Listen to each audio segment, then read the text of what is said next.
أعوذ بالله من الشيطان الرجيم. بسم الله الرحمن الرحيم. تبت يدا أبي لهب وتب ما أغنى عنه ماله وما كسب سيصلى نارا ذات لهب وامرأته حمالة الحطب في جيدها حبل من مسد. صدق الله العظيم. تبت يدا أبي لهب وتب. ابو لہب کے ہاتھ برباد ہوں اور وہ خود برباد ہو چکا ہے. ما اغنا عنہ مالہ وما کسب. اس کی دولت اور اس نے جو کمائی کی تھی وہ اس کے کچھ کام نہیں آئی. سیصلی نارا ذات لہب. وہ بھڑکتے شعلوں والی آگ میں داخل ہوگا. وامرأتہ. اور اس کی بیوی بھی. حمالۃ الحطب. لکڑیاں ڈھوتی ہوئی. فی جیدہا حبل من مسد. اپنی گردن میں مونجھ کی رسی لیے ہوئے. آج جو سورہ مبارکہ تلاوت کی گئی ہے اس سورہ مبارکہ کا نام لہب ہے.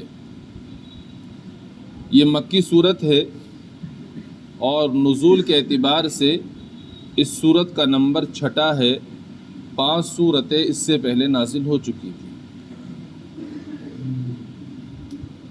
اس سورہ مبارکہ کا ایک خاص شان نزول ہے جس کو تمام مفسرین علیہ الرحمہ نے اپنی اپنی تفسیری کتابوں میں لکھا ہے. اس کی تفسیر اور اس کی تشریح سمجھنے سے پہلے اس کے شان نزول کو ذہن میں بٹھا لیں، پھر انشاءاللہ تفسیر اچھی طرح سمجھ میں آ جائے گی. حضور اکرم صلی اللہ تعالی علیہ وآلہ وسلم کو جب اللہ رب العزت نے پیغمبر بنایا تو آپ علیہ الصلاۃ والسلام نے ابتداءً اپنے گھر والوں کو اللہ تبارک و تعالی کی جانب بلانا شروع کیا.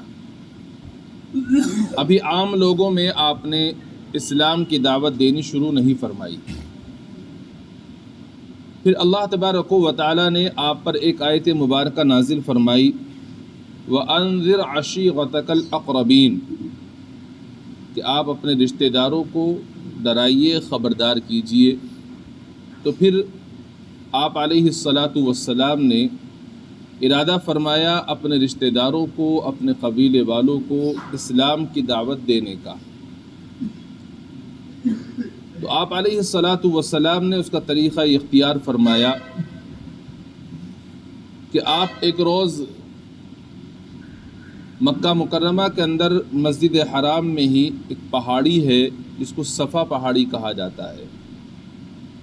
آپ اس پہاڑی پر تشریف لے گئے.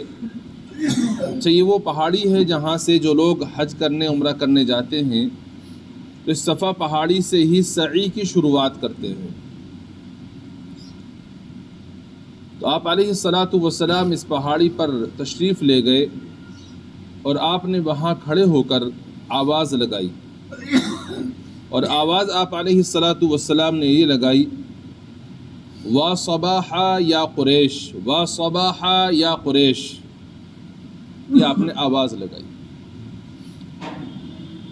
آپ حضرات جانتے ہیں کہ جو عرب کے لوگ تھے ان کے درمیان میں آپس میں دوستی بھی تھی اور آپس میں دشمنیاں بھی تھیں. ایک قبیلہ دوسرے قبیلے کا دوست بھی ہے، ایک قبیلہ دوسرے قبیلے کا دشمن بھی ہوتا تھا. اور دشمنیاں اتنی زیادہ ہوتی تھی ان میں کہ آپس میں قتل و غارت گری ہو جاتی تھی، لڑائیاں ہو جاتی تھیں. تو کبھی کبھی ایسا ہوتا کہ ان کو معلوم ہوتا کہ فلاں قبیلے والا ہمارے اوپر چڑھائی کرنے والا ہے، فلاں قبیلہ ہمارے اوپر حملہ کرنے والا ہے. تو اس زمانے کے اندر ٹیلی فون تو ہوتے نہیں تھے، تو اس زمانے میں لوگوں کو اطلاع دینے کا طریقہ یہ ہوتا تھا، کسی اونچائی پر بلندی پر چڑھ جاتے اور بلندی پر چڑھ کر کے وا صباحا کا نعرہ لگایا کرتے تھے، آواز لگاتے تھے، پکارتے تھے۔ اس کا مطلب یہ ہوتا تھا کہ خراب صبح، بری صبح۔ تو آپ علیہ الصلاۃ نے بھی اسی طرح سے نعرہ لگایا، آواز لگائی، اور خاص طور پر آپ نے قریش کے لوگوں کو مخاطب فرمایا، کیونکہ آپ علیہ الصلاۃ قریش خاندان کے، قریش قبیلے کے تھے، اور باری تعالیٰ نے آپ کو اپنے رشتہ داروں کو خبردار کرنے کا حکم دیا تھا۔ تو جیسے ہی آپ علیہ الصلاۃ نے یہ آواز لگائی، تمام قبیلوں کے لوگ اکٹھا ہو گئے اور اس پہاڑی کے ارد گرد جمع ہو گئے۔ جب یہ سب لوگ جمع ہو گئے تو آپ علیہ الصلاۃ نے ان سے فرمایا کہ یہ بتاؤ کہ اگر میں تم سے یہ کہوں کہ اس پہاڑی کے اوپر دشمن ہے جو عنقریب تم پر حملہ آور ہونے والا ہے، تو تم میری بات کا یقین کر لو گے، میری تصدیق کرو گے؟ چونکہ آپ علیہ الصلاۃ 40 سال ان لوگوں کے درمیان میں رہے تھے، تو آپ کی سچائی، آپ کی امانت داری کی وجہ سے مکہ مکرمہ کے لوگ آپ کو صادق کے لقب سے پکارتے تھے، آپ کو امین کہتے تھے کہ آپ امانت دار ہیں، آپ کے پاس امانت رکھی جاتی ہے تو آپ اس میں خیانت نہیں کرتے۔ اس لیے فوراً تمام لوگوں نے یہ کہا کہ بالکل کیوں نہیں، ہم نے کبھی آپ کو جھوٹ بولتے ہوئے نہیں دیکھا، کبھی سنا نہیں کہ آپ نے جھوٹ بولا ہے، لہذا اگر آپ یہ کہتے ہیں کہ اس پہاڑی کے پیچھے سے دشمن ہے جو ہم پر حملہ آور ہونے والا ہے، ہم آپ کی بات کا یقین کر لیں گے۔ تو آپ علیہ الصلاۃ نے فرمایا میں تمہیں اس سے بھی بڑے دشمن کے حملے سے خبردار کرنا چاہتا ہوں کہ اگر تم نے بت پرستی نہیں چھوڑی، کفر کو نہیں چھوڑا، اور تم نے توحید کو نہیں مانا، ایک اللہ پر ایمان لے کر نہیں آئے، میرے اوپر ایمان لے کر نہیں آئے، تو تمہیں آخرت میں دنیا کے دشمن سے بھی سخت حملوں کا سامنا کرنا پڑے گا۔ لہٰذا اگر تم چاہتے ہو کہ آخرت کی پکڑ سے بچ جاؤ تو تم اس کے لیے ایک اللہ کو ماننے والے بن جاؤ، بت پرستی چھوڑ دو۔ آپ نے اس طرح سے توحید کے بارے میں اور بھی مزید سمجھایا۔ اس کے نتیجے میں جن کے مقدر میں باری تعالیٰ نے ایمان لکھا تھا وہ تو فوراً سنتے ہی آپ پر ایمان لے کر آئے، لیکن انہی لوگوں میں ایک شخص تھا ابو لہب، جو آپ کا چچا تھا۔ علماء کرام نے لکھا ہے کہ حضور اکرم صلی اللہ تعالی علیہ وآلہ وسلم کے 9 چچا تھے، اور 9 چچوں میں سے صرف 2 کو ایمان کی دولت ملی ہے، ایک حضرت حمزہ اور دوسرے حضرت عباس رضی اللہ عنہما، باقی کسی اور کو ایمان کی، توحید کی دولت نہیں مل پائی ہے۔ اور آپ کی 6 پھوپیاں تھیں، 6 پھوپیوں میں سے صرف ایک پھوپھی ہیں حضرت صفیہ رضی اللہ عنہا، جن کو اللہ تبارک و تعالی نے ایمان اور توحید کی دعوت سے نوازا ہے، دولت سے نوازا، باقی اور کوئی پھوپھی ایمان میں داخل نہیں ہو پائی ہے۔ تو آپ کے چچوں میں سے ایک چچا ہے ابو لہب، اور نام اصلی اس کا عبد العزیٰ ہے، ابو لہب اس کو کہتے ہیں، کنیت ہے ابو لہب اس کی۔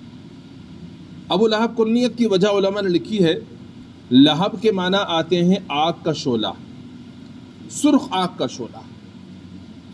تو اس کا جو چہرہ تھا بہت سرخ تھا، سفید مائل، ایسا لگتا تھا اس کا چہرہ دیکھ کر کے جیسا کہ آگ کا سرخ شعلہ بھڑک رہا ہو، اس لیے اس کو ابو لہب کہا جاتا تھا۔ ابو لہب کا معنی ہوئے سرخ شعلے والا، اصل نام اس کا عبد العزیٰ ہے۔ جب اس نے آپ علیہ الصلاۃ کی بات سنی تو سن کر کے اس نے کہا تبا لک لہذا جمعتنا معاذ اللہ، یعنی بربادی ہو تمہاری، تم نے ہمیں یہاں اسی لیے جمع کیا تھا۔ آپ کی بات بھی نہیں مانی اور آپ کی شان میں گستاخی بھی کی، اور آپ کے لیے اس نے بددعا کے کلمات بھی استعمال کیے، اور اس کے بعد میں پھر اس نے یہ بنا لیا اپنا کہ آپ علیہ الصلاۃ والسلام جہاں بھی جاتے اور جس کو بھی توحید کی دعوت دیتے تو یہ وہاں پہنچ کر کہتا ہے اس کی بات مت ماننا، جھوٹ بولتا ہے، اس طرح سے کرتا تھا۔ ادھر اس کی بیوی ہے ام جمیل جو آپ علیہ الصلاۃ والسلام کی چچی ہے، یہ بھی آپ اپنے شوہر کی تابعداری میں آپ علیہ الصلاۃ والسلام کے سخت دشمن ہو گئی، اور اس کو بھی جب معلوم ہوتا ہے کہ آپ اس راستے سے گزرنے والے ہیں تو اس راستے میں خاردار کانٹے دار ٹہنیوں کو بچھا دیا کرتی تھی۔ آپ علیہ الصلاۃ والسلام رات میں تہجد کی نماز کے لیے اٹھا کرتے اور تہجد کی نماز میں قرآن کریم کی تلاوت فرمایا کرتے تھے۔ آپ علیہ الصلاۃ والسلام بیمار ہو گئے، اس علالت کی وجہ سے، بیماری کی وجہ سے آپ تہجد کے لیے نہیں اٹھ پائے۔ ام جمیل کو پتہ لگا تو اس نے کہا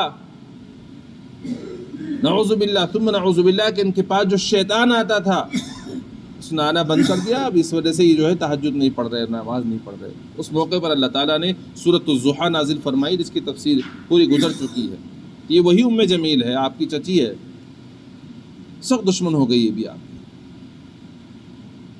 تو باری تعالیٰ نے اس موقع پر یہ سورہ مبارکہ نازل فرمائی ہے، فرمایا تبت یدا ابی لہب وتب، ہاتھ ابو لہب کے برباد ہوں اور وہ خود برباد ہو چکا ہے۔ میرے پیغمبر کو، میرے نبی کو کہہ رہا ہے کہ تو برباد ہو، تم نے ہمیں یہاں اسی لیے جمع کیا تھا۔ اللہ تعالیٰ فرماتے ہیں ابو لہب کے ہاتھ برباد ہوں، دونوں ہاتھ برباد ہو جائیں، اور وہ خود برباد ہو چکا۔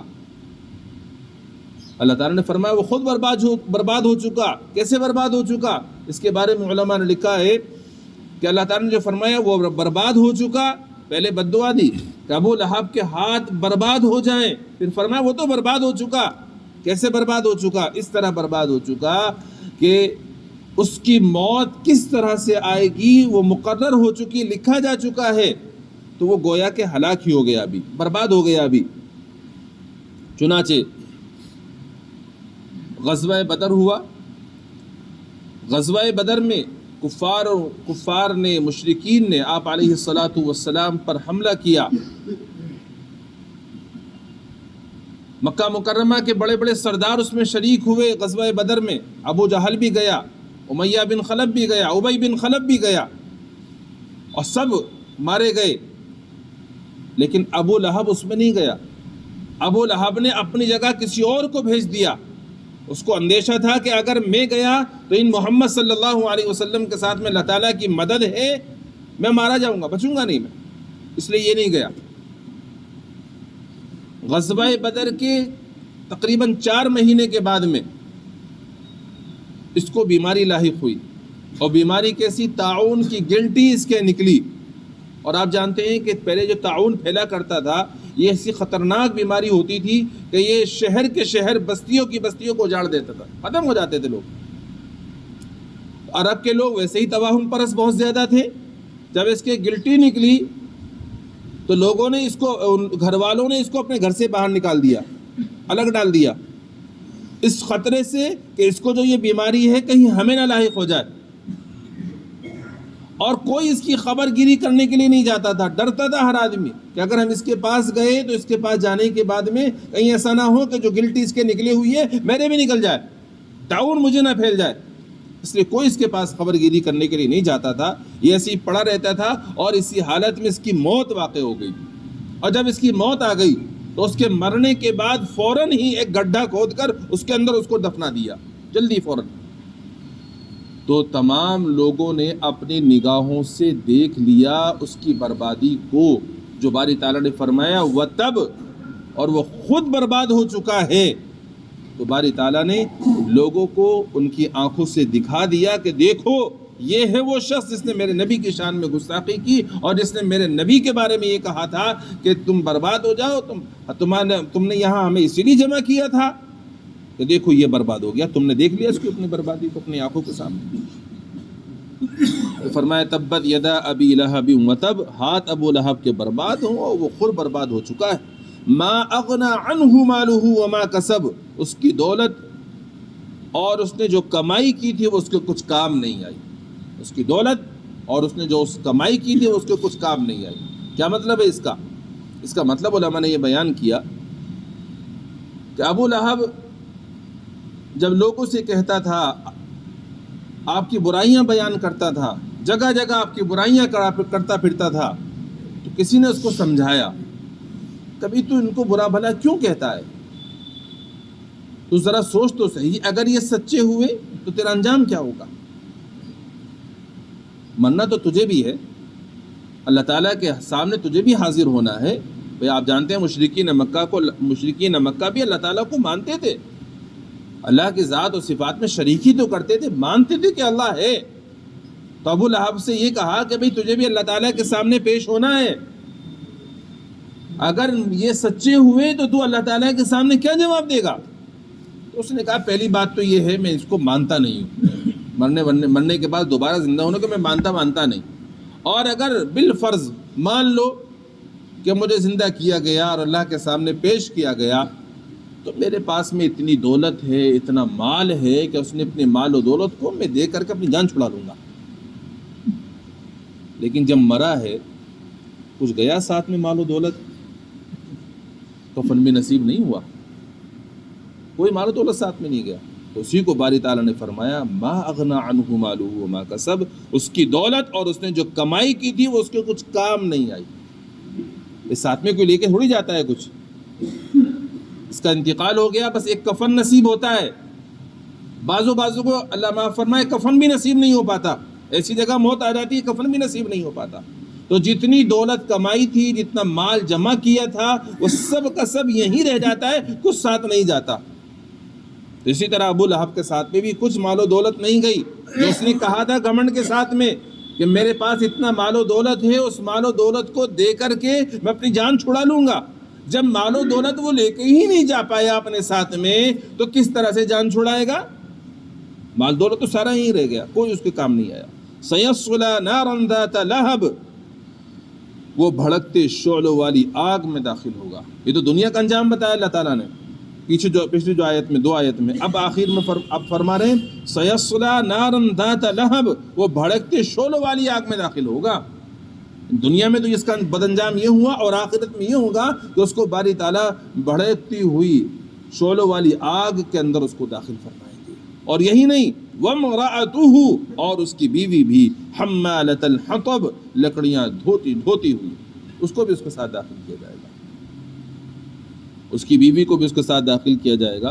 اور لکڑیاں ڈھوتی ہوئی، اس میں کیا تفصیل ہے وہ انشاءاللہ میں آئندہ عرض کروں گا، اور بھی مزید تفصیل ہے وہ کیا اس سورہ مبارکہ میں ہمیں ہدایات ملتی ہیں، اور اس کے بارے میں علماء کرام نے کیا کیا باتیں ارشاد فرمائی، وہ انشاءاللہ تفصیل سے آئندہ آپ کے سامنے عرض کیا جائے گا۔ اللہ تعالیٰ سے دعا ہے اپنا فضل فرما کر ہمیں جو ایمان کی دولت عطا فرمائی ہے، ہمیں اس کی قدر کرنے کی توفیق مرحمت فرمائے، اور اس دولت کو ہمیں دوسروں تک بھی پہنچانے کی توفیق مرحمت فرمائے، اور جتنے بھی غیر ایمان والے ہیں باری تعالیٰ اپنے فضل سے ان کو بھی ایمان کی دولت سے مالا مال فرما دے۔ سبحان اللہ بحمدہ، سبحانک اللہم وبحمدک، ونشہد ان لا الہ الا انت، نستغفرک ونتوب الیک۔ سبحان ربک رب العزة عما یصفون، وسلام علی المرسلین، والحمد للہ رب